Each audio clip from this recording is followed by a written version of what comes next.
देखिए, दासी को बोला कि इतने मिनट पर, इतने बजकर इतने मिनट पर कौन गया था। दासी ने कहा मेरे को अब क्या पता इतने मिनट पर, आप तत्कालीन इस बात का पता करो। दासी बेचारी भागी, बाहर गार्ड को पूछा। फिरोजा पूछ रही है इतने बजकर इतने मिनट पर कौन गया, और वो बात एकदम सीक्रेट रखनी है, सिर्फ मेरे को बतानी है। सैनिक ने पूछा, सैनिक ने कहा भाई इतने बजकर इतने मिनट पर शायद तक वीरम देव निकला है, जो कानड़ देव सोनग्रा का पुत्र है। दासी वापस आई, फिरोजा को बताया कि वो लड़का है, वो कानड़ देव चौहान का पुत्र है और जालोर के शासक का पुत्र है।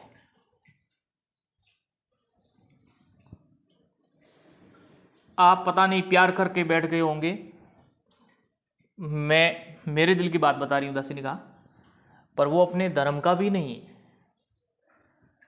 फिरोजा ने कहा ये कुछ नहीं होता है, प्यार में कुछ सब कुछ प्यार किया तो डरना क्या, कोई मतलब नहीं मेरे को, मैं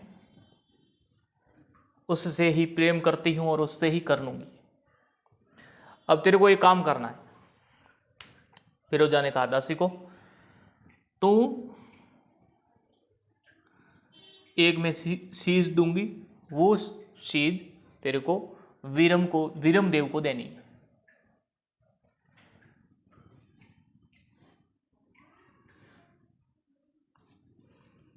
फिरोजा ने एक लेटर तैयार किया। फिरोजा ने इसमें काफी प्यार भरी बातें लिखी। ए अजनबी दोस्त, ये दिल अपनों को छोड़कर किसी गैर का हो गया। ए दोस्त,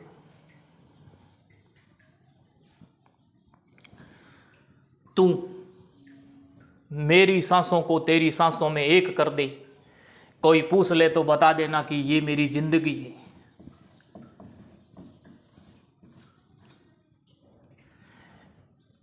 ए दोस्त, तेरी चाल तो इतनी अच्छी थी कि मैं तेरे नजदीक आ जाऊं, बट फासला तो सिर्फ दीवार का ही था। उस दीवार के फासला जब दीवार का रहा तब तक तो आप निकल गए। पर कोई बात नहीं, अभी समय बहुत आगे है और अपन बहुत खुशी से आगे बढ़ेंगे। ऐसी कुछ शायरियाँ वगैरह लिख के, गिफ्ट वगैरह तैयार करके सीधा वीरम देव के यहाँ भेज देती रूम में। वीरम देव चौहान ने इस लेटर को पढ़ के चुपचाप रख दिया। पहला लेटर दिया, कोई जवाब नहीं आया। दूसरा दिया, कोई जवाब नहीं। तीसरा दिया, कोई जवाब नहीं। चौथा दिया, कोई जवाब नहीं आ रहा। प्यार में जब रिप्लाई नहीं आता है, प्यार में जब रिप्लाई नहीं आता है, तब तक इंसान की सारा सैन खो जाता है। कुछ खाना पीना कुछ भी अच्छा नहीं लगता, कोई भी बात। यहां से गम स्टार्ट हो जाता है।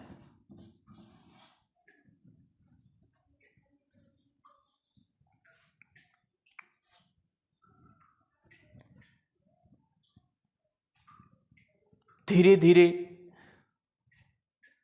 फिरोजा मायूस रहने लगी। काफी दिनों तक मायूस रहने के बाद में उसकी हालत थोड़ी अच्छी नहीं हुई रही। इसकी माँ दाई थी गुल विही शित। इसने पूछा फिरोजा बात क्या है? बिल्कुल आप मायूस रहते हो सारा दिन, ना आपका किसी में मन ही नहीं लग रहा है, कारण क्या है? फिरोजा ने कहा कोई बात नहीं माता जी, नहीं बात तो कुछ है, क्योंकि ये उम्र मैं गुजार चुकी हूं। इसने कहा आप किसी को बताना मत, मेरे को वीरम देव से प्यार हो गया है। तो बात तो यही है? तो हाँ बात यही है। गुल भी सीधी खिलजी के पास पहुंची और खिलजी को बताया बात यह है, फिरोजा को वीरम देव से प्यार हो गया है। 3-4 दिन से खाना भी नहीं खा रही है। खिलजी का भी दिमाग खराब हुआ, सीधा वीरम देव के पास पहुंचा। वीरम देव को कहा कि तेरे को मेरी बेटी से शादी करनी पड़ेगी किसी भी हालत में। और मेरी बेटी ने इतने तेरे को कागज भेजे, किसी का जवाब भी तूने नहीं दिया। तो कि इसने कहा मेरा शादी करने का भी कोई विचार नहीं है, तेरा विचार हो या नहीं हो, मेरी बेटी का विचार है और तेरे को शादी करनी पड़ेगी। वीरम ने तो सोचा कि भाई ये तुर्क वैसे तो नहीं मानेगा, और अगर मैंने मना कर दिया तो ये हालत वैसे ही खराब कर देगा। इसने कहा बादशाह मैं सुबह आपको बताऊंगा। जैसे ही बादशाह वापस दरबार में गया, वापस अपने भवन में गया, वीरम देव रातों रात भागकर जालोर आ गया। चुपचाप जाते जाते इसने एक बादशाह को लेटर लिखा। इस लेटर में इसने एक दोहा लिखा। उस दोहे में उसने ये लिखा कि जैसल घर बाटी लाजे, जैसल घर बाटी लाजे, कुल लाजे चौहान, जे हूं परणु तुर्कणी, पचमन उगे भाण। मैं अपनी मर्यादा को मिटाकर कभी भी उस तुर्कनी से शादी नहीं करूंगा, आपकी लड़की से कभी शादी नहीं करूंगा। उनको मना ही कर देना कि मेरे को बेवजह से प्यार नहीं करे। जैसलमेर वीरम देव का ननियाल था, अगर मैंने शादी कर ली तो इनका भी मुंह नीचा होगा, मेरे कुल का मुंह नीचा होगा। इस कारण सूर्य साए पश्चिम से उदय हो जाए, मैं तुर्कनी से कभी शादी नहीं करूंगा।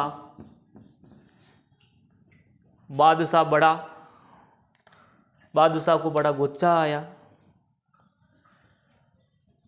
इसने कहा भाई वीरम देव निकल गया है और मैं जालोर पर अब आक्रमण करूंगा। फिरोजा ने कहा नहीं बापा, अभी तक आक्रमण नहीं करना है, एक बार मैं जाके आती हूं। फिरोजा रवाना हुई और जालोर आई। जालोर आने पर कानड़ देव चौहान ने ससम्मान इज्जत दी, खाना खिलाया। भोजन वगैरह करने के बाद में बोला कि आप कैसे आए। फिरोजा ने कहा भाई मेरे को वीरम देव से प्यार हो गया है और मैं इनसे शादी करना चाहती हूँ। कानड़ देव ने कहा मैं थोड़ी बातचीत कर लेता हूँ मेरे पुत्र से, अगर उनका मन है तो आप शादी कर लेना। कानड़ देव अपने पुत्र के पास गए और बताया कि बेटा क्या बात है। वीरम देव ने कहा मैंने अभी तक इससे कोई बातचीत नहीं की है और मैं नहीं चाहता हूं कि इससे शादी करूं। कानड़ देव ने वापिस आकर कहा कि बेटा उसका कोई शादी का इरादा नहीं है और वो शादी अभी नहीं करेगा। फिरोजा ने कहा कुछ भी हो, जब शादी मैं इसी से ही करूंगी। तो बेटा वो शादी नहीं कर रहा है अभी, बाद में देखेंगे। फिरोजा बड़ी मायूस हुई।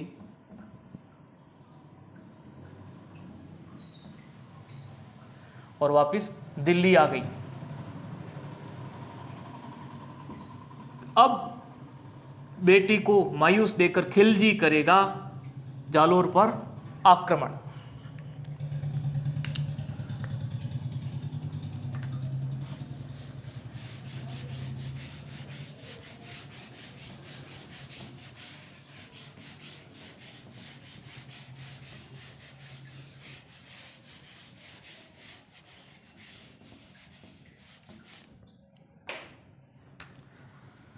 देखिए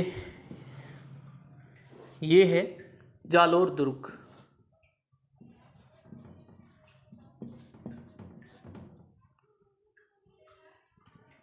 शासक कान्हड़ देव। यहां पर एक दुर्ग और बना हुआ था। इस दुर्ग का नाम है शिवाना का दुर्ग।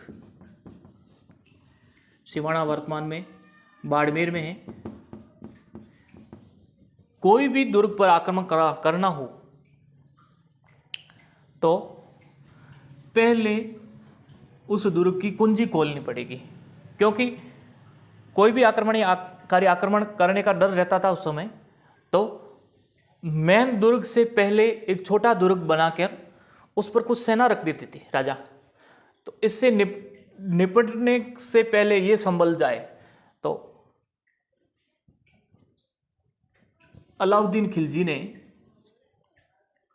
कमालुद्दीन गर्ग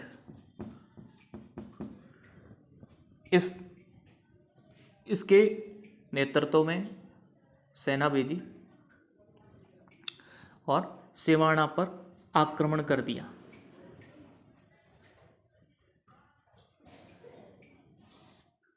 सिवाना का शासक था उस समय शीतल देव। सिवाना दुर्ग का निर्माण वीर नारायण पवार ने करवाया था। वीर नारायण पवार ने करवाया था 953 ईस्वी में।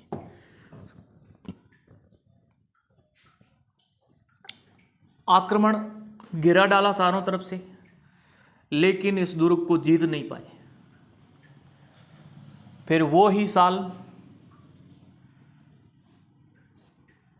शीतल देव के कुछ सैनिकों को अपने पक्ष में करने का निर्णय लिया कमालुद्दीन गर्ग ने। यहां पर सेना खड़ी थी और इसका लीडर था बावले करके कोई टुकड़ी का लीडर था। इस बावले को कमालुद्दीन गर्ग ने अपने पक्ष में कर लिया और जैसे ही पक्ष में किया तो इसने यहां से सेना हटा ली।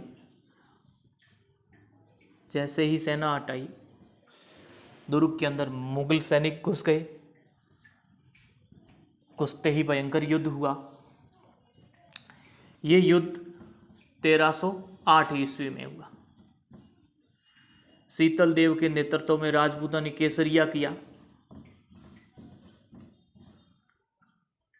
रानी मैना दे के नेतृत्व में महिलाओं ने जोहर किया। यह सिवाना का पहला साका है। सिवाना का पहला साका। इस दुर्ग पर खिलजी का अधिकार हो गया और खिलजी ने कमालुद्दीन गर्ग को यहां का शासक बना दिया। यहां पर अधिकार होने के बाद में यहां खिलजी भी आ गया। खिलजी और कमालुद्दीन गर्ग समेत सेना जालोर दुर्ग के पास पहुंची और जालोर दुर्ग पर घेरा डाला, चारों ओर घेरा डाला। हसन निजामी के अनुसार जालोर दुर्ग के दरवाजे आज दिन तक कोई खोल नहीं पाया।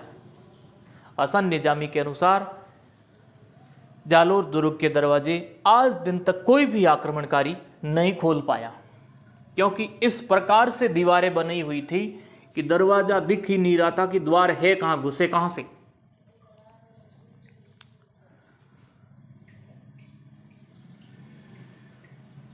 यहां पर सुरंग बनाई हुई थी। इस सुरंग के पास में सैनिक टुकड़ी खड़ी थी। इस सैनिक टुकड़ी का लीडर था, वो था दहिया बीका सरदार। दहिया बीका सरदार। इस दहिया बीका सरदार ने खिलजी से हाथ मिला लिया। खिलजी ने लालच दिया कि अगर तू दुर्ग के रास्ते बता देता है तो मैं तेरे को राजा बना दूंगा, कान्हड़ देव को खत्म करके। इसने रास्ता बता दिया। शाम को अपनी पत्नी के पास आया और इसने कहा कि एक बात तेरे को कहूं। क्या? बोलो। मैं कल राजा बनूंगा। वो कैसे? तो कि तू समझती नहीं, तो बताओ तो सही बात क्या है। इसने कहा खिलजी को मैंने रास्ता बता दिया है और वो गुप्त मार्ग से कल आक्रमण करेगा और कान्हड़ देव को मारकर मेरे को राजा बनाएगा। क्या? आपने बहुत अच्छा काम किया है, मैं आपके कुछ आइटम लेके आती हूँ, आप रुको, अपन कुछ पार्टी करते हैं। ये अंदर गई और तलवार लेकर आई। दहिया बीका सरदार का धड़ अलग कर दिया और सीधी कान्हड़ देव चौहान के पास पहुंची। कान्हड़ देव चौहान को बताया कि मेरे पति ने ये कार्य किया है और मुगलों का आक्रमण होने वाला है। सुबह होते ही मुगलों का आक्रमण हो गया गुप्त मार्ग से। मुगलों ने आक्रमण कर दिया। यह आक्रमण सन 1311 ईस्वी में हुआ था। सन 1311 ईस्वी में हुआ। राजपूतों ने कान्हड़ देव के नेतृत्व में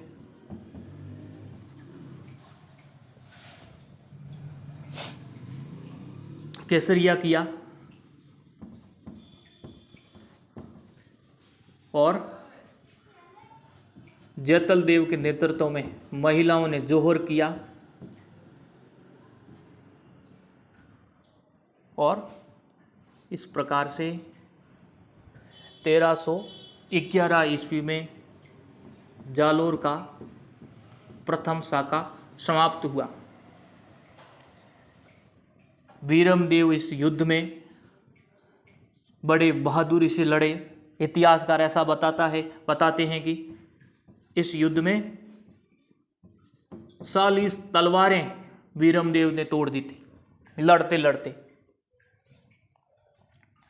अलाउद्दीन खिलजी ने इस दुर्ग को जीतकर इस दुर्ग का नाम जलालाबाद रखा।